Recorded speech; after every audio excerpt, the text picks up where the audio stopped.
Hi.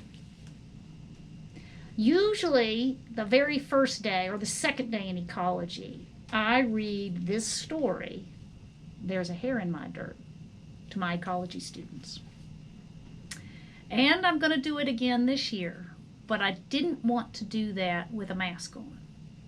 So I have pre-recorded this story for you to watch and listen to. Now, it may seem like a silly thing to read a children's story to a bunch of college students on their first or second day of class. And you might think initially that it is a silly thing to do. But There's a Hair in My Dirt, which was written by Gary Larson, one of my favorite cartoonists. And so you can see he's got some marvelous things. Has a foreword in his book by none other than E.O. Wilson, Edward O. Wilson. So I'm going to show you that. Now you should go and look up who Edward O. Wilson is and why I think it would be legitimate to read this story to you on your very first day of ecology. E.O. Wilson does say in the third paragraph of his foreword that Professor Larson delivers Ecology 101 worthy of 2 college credits. So in the next 30 minutes, you are going to hear a story that E.O. Wilson, who you're going to look up and figure out who he is, believes is worthy of 2 college credits. So here we go. There's a Hair in My Dirt by Gary Larson. Now there's a PowerPoint with just the pictures that's available to you on our Moodle site, and I will show you the pictures as we move through, but you can look at those pictures more carefully on that PowerPoint. Let's begin. Beneath the floor of a very old forest, nestled in among some nice, rich topsoil, lived a family of worms. Earthworms, to be exact. One evening, the 3 of them, father, mother, and their little worm son, sat down to their usual dinner, dirt. They had just begun to dine when the little worm, staring wide-eyed at his meal, suddenly spit out his food and screamed, "There's a hair in my dirt! There's a hair in my dirt!" And sure enough, there it was, plain as day. They could all see it. At first, the little worm was horrified, but soon that gave way to being just plain mad. "I hate being a worm. We're the lowest of the low, the bottom of the food chain, bird, food, fish bait. What kind of life is this anyway? We never go swimming or camping or hiking or anything. Shoot, we never even go to the surface unless the rains flood us out. All we ever do is crawl around in the stupid ground. Oh, and how can I forget we eat dirt? Dirt for breakfast, dirt for lunch, dirt for dinner. Dirt, dirt, dirt. And look, now there's even a hair in my dirt. The final insult. I can't stand it any longer. I hate being a worm." And with that, the little worm slumped back in his chair, exhausted by his outburst. Mother Worm, an expression of concern on her face, looked from her pouting son to Father Worm. She had constantly tried to make their home as cheery as possible, even going so far as always putting silverware on the table, despite the fact that none of them had arms. But Father Worm, a proud skilled invertebrate and a learned member of the Annelidophyllum, even with his small rudimentary brain, was glaring at what he considered to be an ungrateful and ignorant son. Well, well, well. Let me get this straight. Not only is your mother's dirt not good enough for you, but you feel being a worm isn't exactly a charmed life, eh? Then a strange glint fell across Father Worm's eye. Well, my boy, I think it's time I tell you a story. And there we have our proud Father Worm.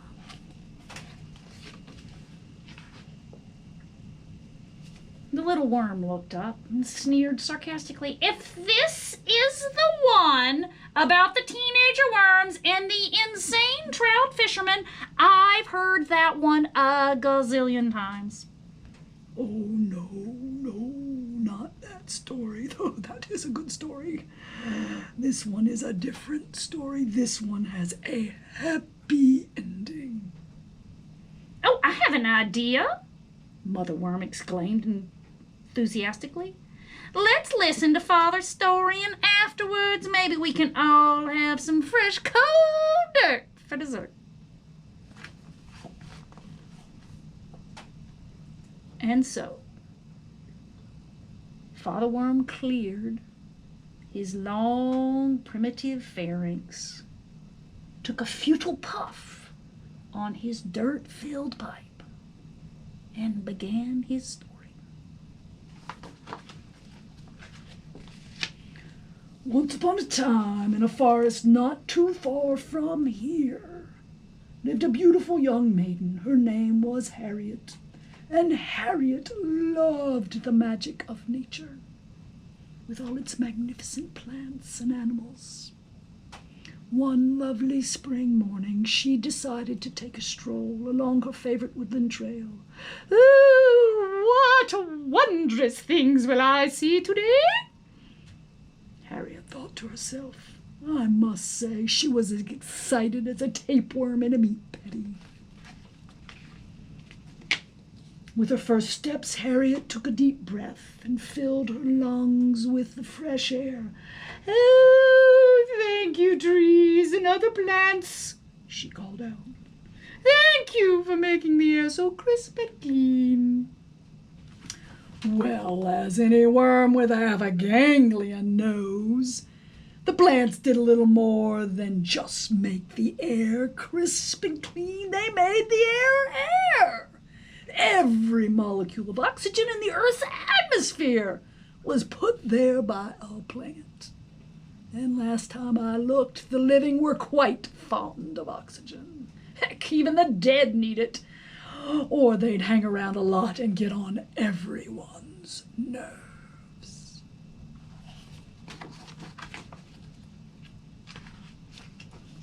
Soon Harriet met a family of squirrels who came bounding towards her, unafraid and looking for a possible treat.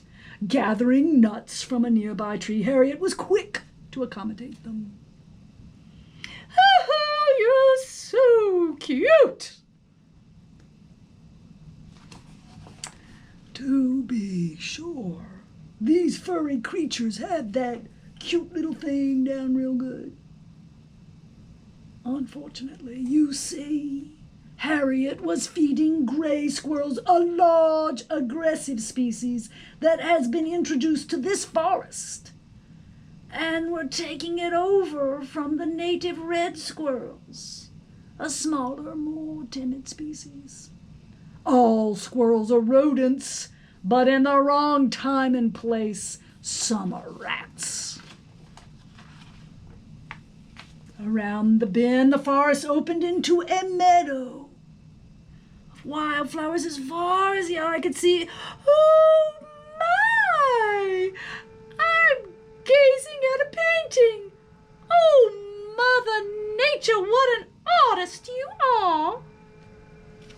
Mother Nature, what a sex maniac you are! may have been a better choice of words for Harriet.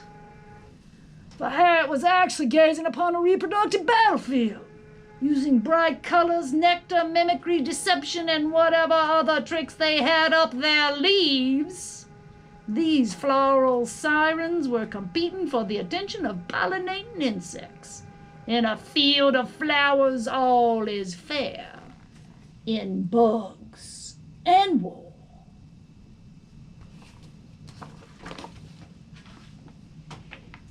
A little further away, Harriet happened to look down, and she saw a column of ants crossing the trail. Oh, even the littlest creatures take good care of their babies. How adorable! Adorable? Well, as Grandpa Worm used to say, about as adorable as a nest of baby robins. These were Amazon ants, a species that, despite its name, lives in many parts of the world and specializes in the enslavement of other species. And Harriet was watching a raiding party returning home with their living booty.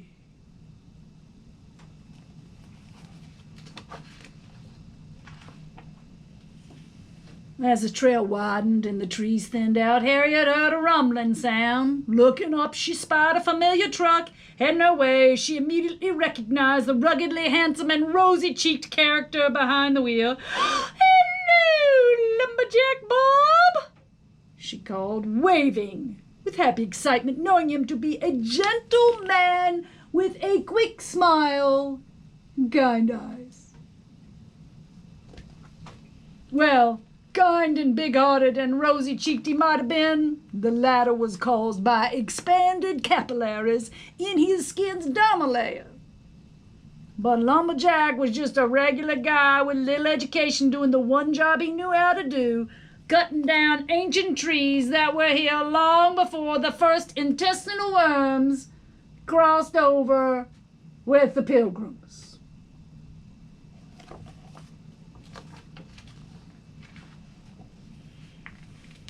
Harriet then heard a magic sound from the canopy of the trees. Oh, listen to the songs of those happy, happy birds.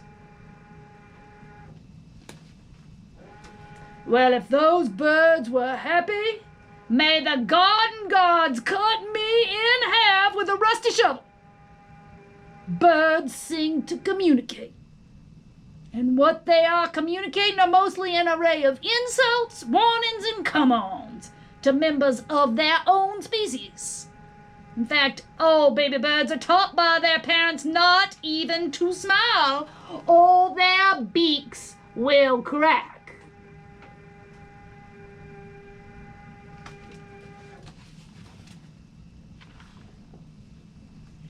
This story is for the birds, if you ask me. Some lady walking in the woods. I can't stand the excitement. If you have to tell me a story, could you at least tell me one that's kind of exciting? How about Mr. Dung Beetle finds his field of dreams? Now that one is exciting. I'm telling you this story. So just put a fish hook in your mouth and let me finish. Now, where was I? Oh, yes. In the distance, Harriet noticed some movement at the far side of the meadow. Fawns! She watched them taking turns chasing each other, frolicking, while their mother grazed. She mused out loud. Ah, yes, little ones, go ahead and play your silly games, for soon you'll be all grown up, and you'll have to say goodbye to such carefree antics. Silly games, carefree antics. Leech livers! As young animals play, they literally become smarter. as extra neurons are formed in their brains. And of course, smarter deer have a better chance of survival than dumber ones. You know, Bambi's mom never played much as a kid, and look what happened to her.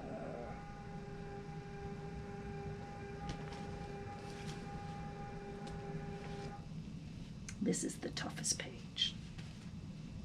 Around the next bend, the path skirted a lovely pond, and Harriet was elated to see a slow-moving, lumpy creature just in front of her. "Mr. Turtle!" She squealed excitedly and scooped up the startled reptile. And with a sympathetic smile, she added, "Oh! What are you doing out of your pond, Mr. Turtle? Well, I think I'll just send you right back home." So Harriet wound up and hurled the bewildered animal into the middle of the marsh, where it landed with a loud ker-plunk. Well, unfortunately, Mr. Turtle was not a turtle at all, but a tortoise.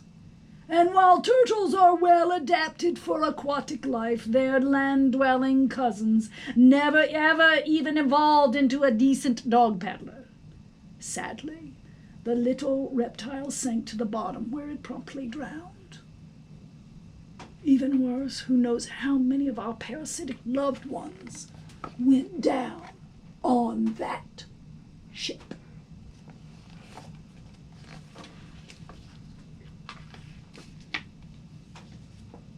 As the middle of the pond bubbled, Harriet's eyes were caught by large and colorful insects flying just above the surface. Dragonflies! Oh, look how they dance in the air. They're just like winged ballerinas. Winged ballerinas? Winged assassins in tutus might have been closer to the truth. Dragonflies are skilled predators, and if their graceful aerobatics have anything to do with dancing, then I am a sea monkey's uncle.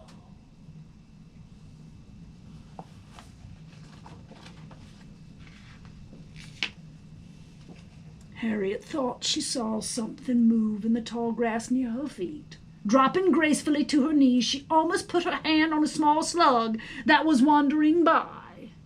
Recoiling in disgust, she said, "Stay away from me, you slimy thing!"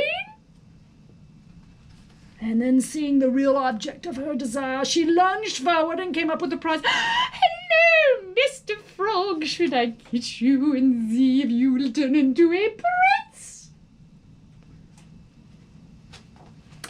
Fortunately for Harriet, she didn't kiss this little creature, for it wasn't Mr. Frog she was holding, but Mr. Toad. And like most toads, and some frogs, this one was packed with a powerful, sometimes lethal toxin in its skin. On the other hand, the slug slime was actually quite harmless, if perhaps just a bit gooey. Kissing out of your species is not really recommended, son. But if you have to, always choose a gastropod over an amphibian. "Ernie Johnson," Mother Worm blurted out. "What?" said Father Worm. His story was being interrupted for the second time. "Ernie Johnson, I went to my high school prom with a slug named Ernie Johnson. And Ernie's slime might have been harmless, dear, but it certainly wrecked my evening. I tell you, before the night was over, I was wishing that I had brought me a salt shaker." "Well, what made you fall for Dad? He's slimy too, isn't he?" "Well, no, not exactly. Your father has always been more on what I'd like to call the sticky side." "May I please continue? That is, if the two of you are finished discussing the viscosity of my mucus."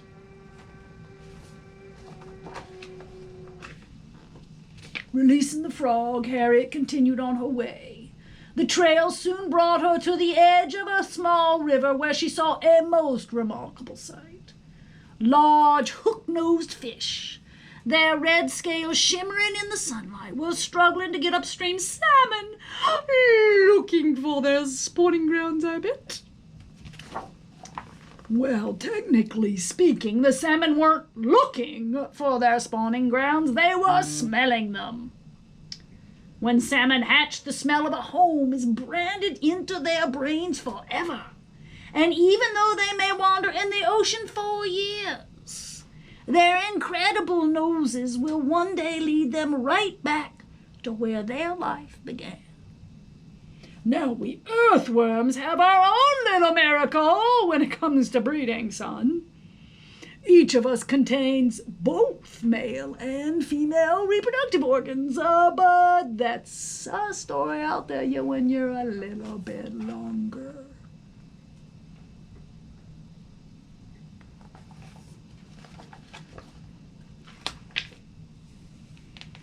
As the trees closed in on Harriet, the forest grew darker and darker.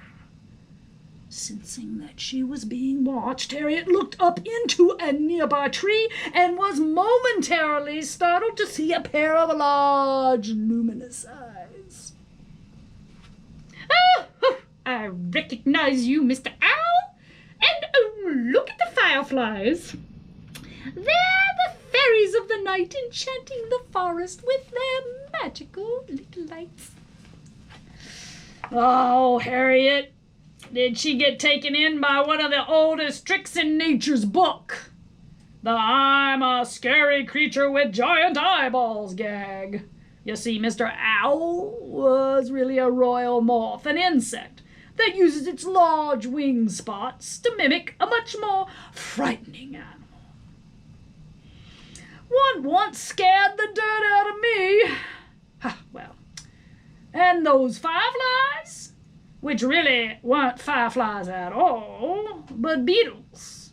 They use a cold chemical process to produce light and attract potential mates.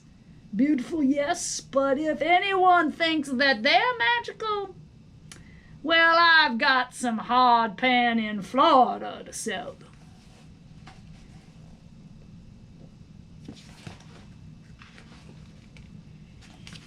Soon our maiden was confronted by a sight that saddened her deeply. An immense tree, as old as the forest itself, was lying on the ground. Oh, I'm so sorry. Such a tragedy. Oh, such a waste. You beautiful, beautiful tree.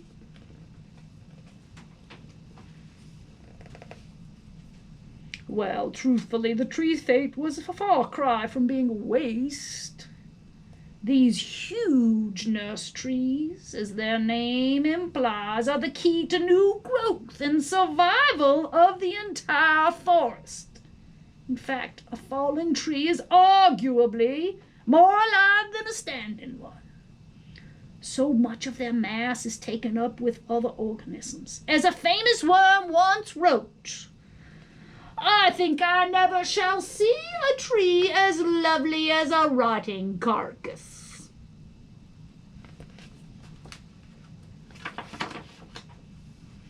Harriet was suddenly surprised to come across a little baby bird lying helplessly on the ground. She gently scooped up the scared little creature and searched for a nest in the highest reaches of a nearby tree. "Oh, poor little guy, did you fall out of your home? Well, I'll put you right back where you belong." Climbing the tree, Harriet peered into the nest. "Well, there you go. You two youngsters are together again." But not for long. As soon as Harriet was gone, the fledgling found itself plummeting back to earth. You see, she had rescued a baby golden eagle, a species in which the strongest sibling ensures its own survival by giving its younger brothers the heave-ho. Author's note, this behavior always takes place in the parent's absence. which would come as no surprise to the youngest siblings of other species. Scrambling up the tree, Harriet's view was marred by the sight of a forest fire, raging out of control, but fortunately moving away from her. Oh, the suffering, the loss of life!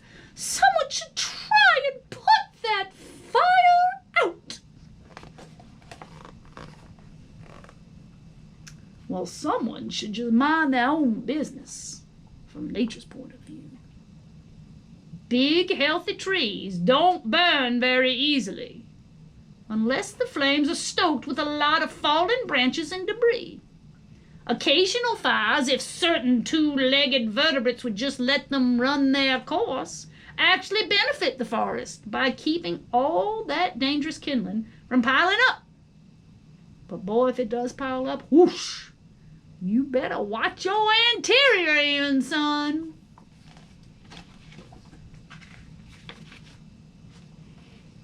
But Harriet's spirits didn't stay dampened for long. She decided it was time to return home. As she hummed a cheery tune, she reflected on how lucky she was to live in the forest and be so close to nature. Oh, the things she'd seen. But then, without a warning, Harriet came across something she didn't want to see. A sight that chilled her blood.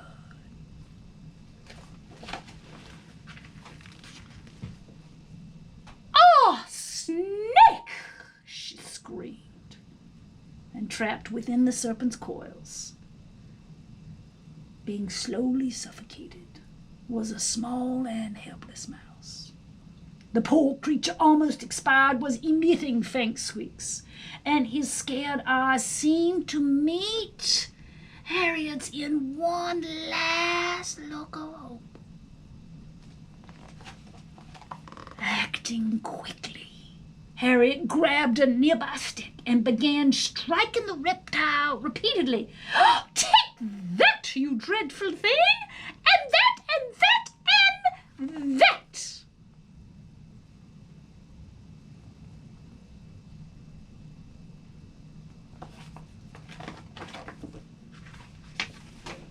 Soon it was over.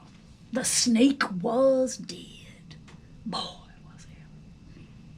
Catching her breath, Harriet reached down and gently removed the unconscious mouse from the snake's lifeless coils.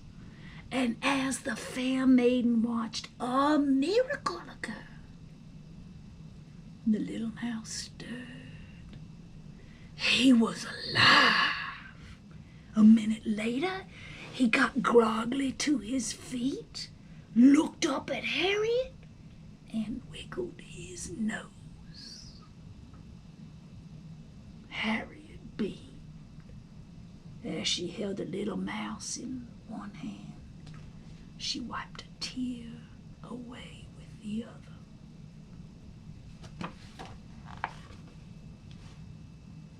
She put the little fella down at her feet, where he quickly bounded off into the tall grass, safe and sound.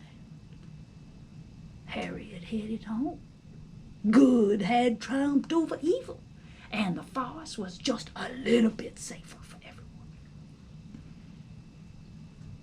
Well, now actually the snake Harriet killed was a king snake, an efficient rodent-eating predator. And that cute little mouse that she had saved, well, that mouse was a vector for a deadly disease. When Harriet wiped the tear from her eyes, a virus which was living on the mouse fur invaded her body. And one lovely spring morning, Harriet, delirious with fever, stumbled out of her little cottage. She fell over and she died.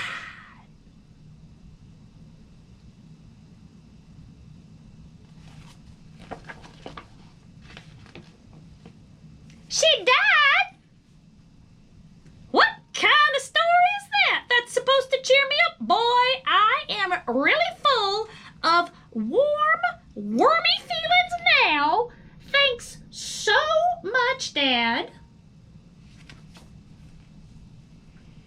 Father Worm sat back in his chair, trying to be patient, but secretly thinking his son was perhaps short a neuron or two. Look, my boy, I'm afraid you haven't quite grasped the point of this story.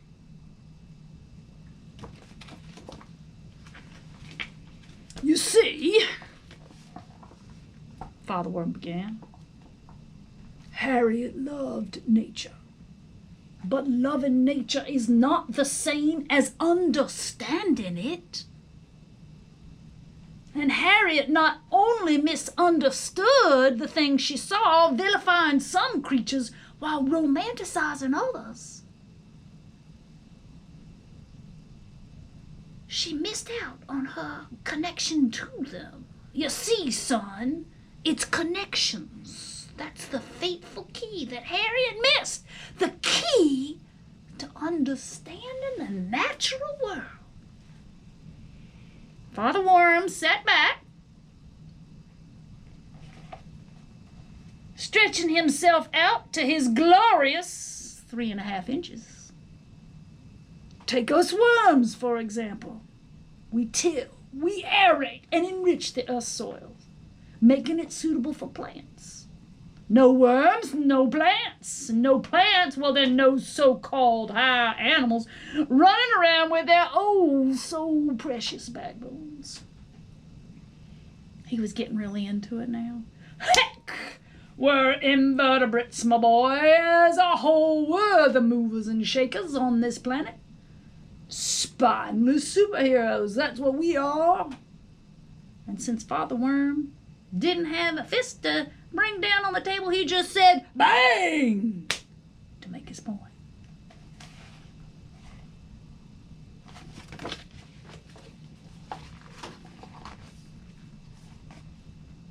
The little worm sat there for a moment, thinking what his father had just told him. It was true. He was feeling a little better about his lot in life. Maybe even a little proud. But then he remembered something. Okay, I get it. Being a worm ain't so bad. But you're wrong about one thing, Dad. That story didn't have a happy ending. You said it was going to have a happy ending.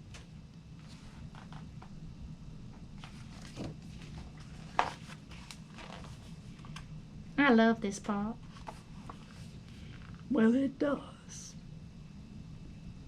If you're a worm. And then he leaned across the table until his face was very, very close to his son's, and said,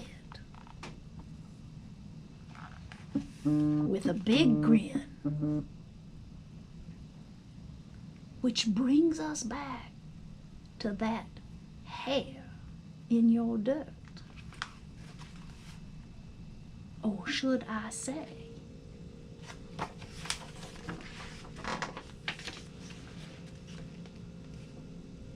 Harriet. Mother giggled, Father guffawed, and the son frowned, then smiled, then broke out in laughter. And after they all stopped laughing, the little worm finished his whole dinner, went to bed, and had the best dreams ever.